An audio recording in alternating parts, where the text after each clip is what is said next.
A expectativa agora, com a morte de Elizabeth II, o trono britânico tem um novo dono. Vamos conhecer um pouco mais do rei Charles III, o monarca mais velho a assumir a coroa, com Lívia Zanolini.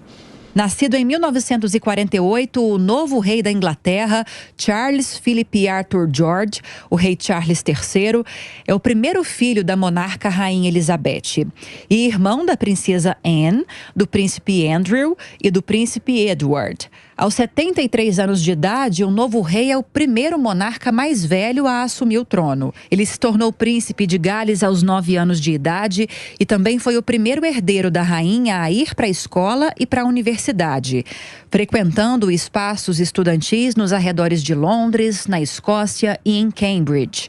Ele serviu na Marinha Britânica e na Real Força Aérea.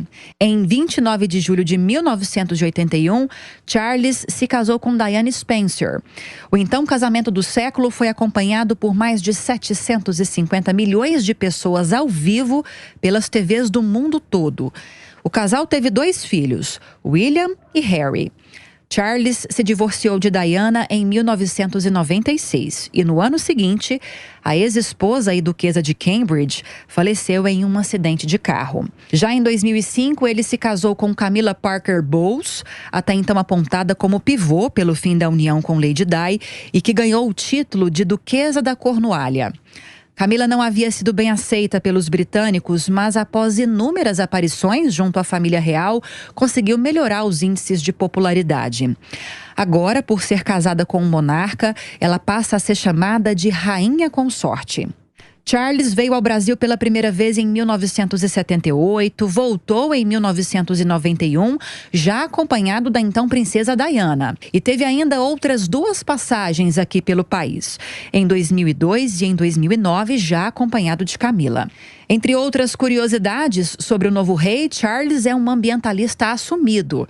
Ele possui um carro modificado apenas para abastecê-lo com combustível renovável e já o utiliza há mais de 50 anos. Em nota divulgada nas redes sociais da família real, ele afirmou: "A morte da minha querida mãe, a majestade, a rainha, é um momento de grande tristeza para mim e para os membros da minha família.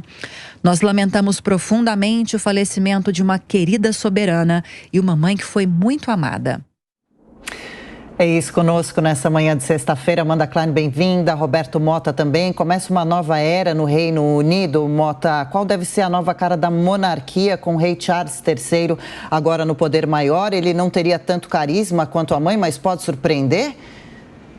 Eu acho difícil, Adriana. Bom dia, Adriana. Bom dia, Amanda. Bom dia, Daniel. O príncipe Charles é um príncipe atípico, né? Ele não tem aquela... Ele não corresponde àquela figura típica dos monarcas, ele sempre foi uma figura meio diferente, meio exótica, e esperou aí até os 76 anos de idade para ser rei, né? Deu azar, azar ou sorte, né? Porque teve a mãe viva durante esse tempo todo, mas eu acho que, salvo engano, foi o rei que mais esperou na história da Inglaterra para sentar no trono. E há, inclusive, especulações de que ele estaria pensando em abdicar e passar a coroa para o seu filho. Mas vamos ver, não se espera nenhuma grande mudança do ponto de vista político ou geopolítico, porque o monarca da Inglaterra pouco influencia na política, né? Mas vai ser interessante ver o que vai acontecer no país, que foi o berço da democracia, né? A ideia dos direitos humanos na era moderna começou na Inglaterra com a Magna Carta de 1215, depois com a Revolução Gloriosa e a Declaração dos Direitos de 1689, muito antes da Revolução Francesa, né? Foi o berço da Revolução Industrial. É um país excepcional, vai ser interessante ver o que vai acontecer agora. Pois é, Amanda Klein, queria entender que avaliação você faz, claro, dessa passagem de bastão, porque nós sabemos que no Reino Unido há movimentos contrários à monarquia, que criticam, inclusive, os custos que são despendidos para bancar a família real. E entendem que poderia o Reino Unido pensar em uma mudança de sistema. Você acha que a partir de agora essas discussões devem ganhar novos contornos?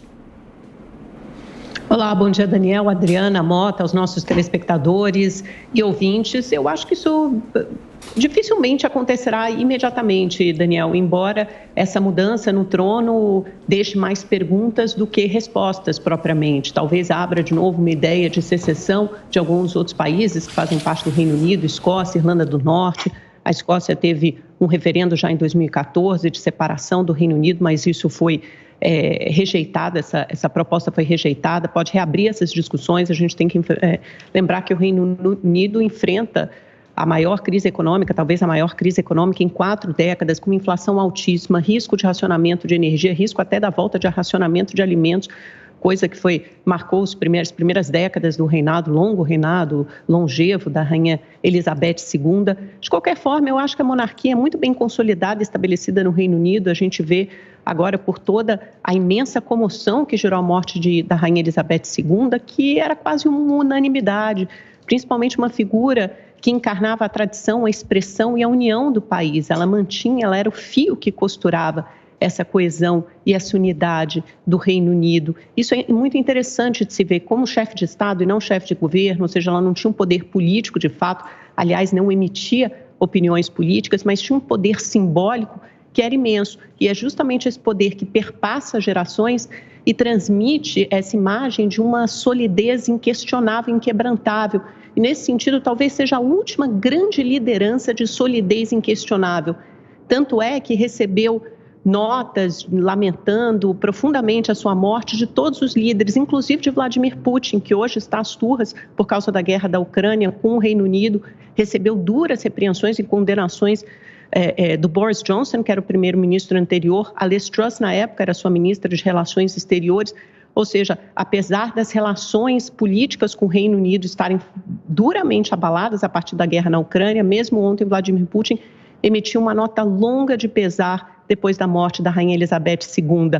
Assim como líderes do mundo inteiro de diferentes correntes ideológicas, é uma figura que paira acima das ideologias, acima das preferências políticas, uma figura reconhecida por ter encarado momentos difíceis da história, que vão de crises econômicas a guerras, a pós-guerra, com um inabalável altivez, né? Sempre uma moral muito elevada e uma figura que, de fato, unia o país, expressava talvez o melhor que há da tradição britânica e dessa identidade nacional, dava uma identidade cultural. A monarquia tem esse papel para o Reino Unido. Uma figura muito discreta, numa era de redes sociais em que as vidas são abertas e descortinadas, talvez de alguns membros da família real, sim, fruto dos tabloides britânicos e de alguns escândalos, mas a rainha se mantinha acima disso tudo.